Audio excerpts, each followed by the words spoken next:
میں ایک بات نہایت مختصر کرنا چاہوں گا کہ ہم دنیا کی واحد بدقسمت قوم ہیں کہ جنہوں نے 73 سال گزرنے کے باوجود اپنی نسلوں کے لیے اپنی زبان کا اہتمام نہیں کر سکے۔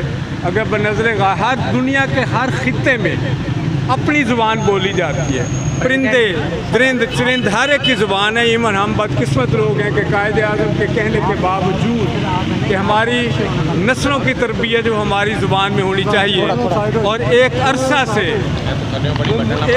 سے دیکھ رہا ہوں کہ ہماری نوجوان نسلیں ٹوٹلی جو ہیں وہ صلاحیتوں کے باوجود انہیں یہ موقع نہیں مل رہا کہ وہ اپنی صلاحیتوں کو بروئے کار لا کر اپنے ملک و وطن کے لیے صحیح معنوں میں معمار قوم ثابت ہو سکیں۔ قائد اعظم نے 27 نومبر 1948 کو یہ بات کہی تھی کہ ہماری تعلیم ہماری قومی ثقافت اور ہماری تاریخ سے ہم آہنگ ہونی چاہیے، اور بدقسمتی سے نہ تو ہم نے اپنی تاریخ یاد رکھی اور نہ ہی اپنی ثقافت کا پرچار کر سکے۔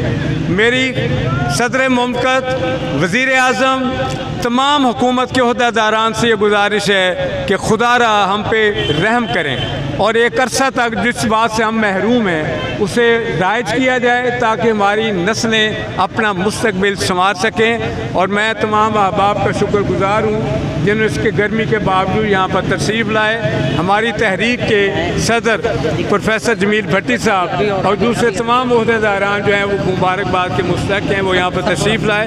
بہت شکریہ۔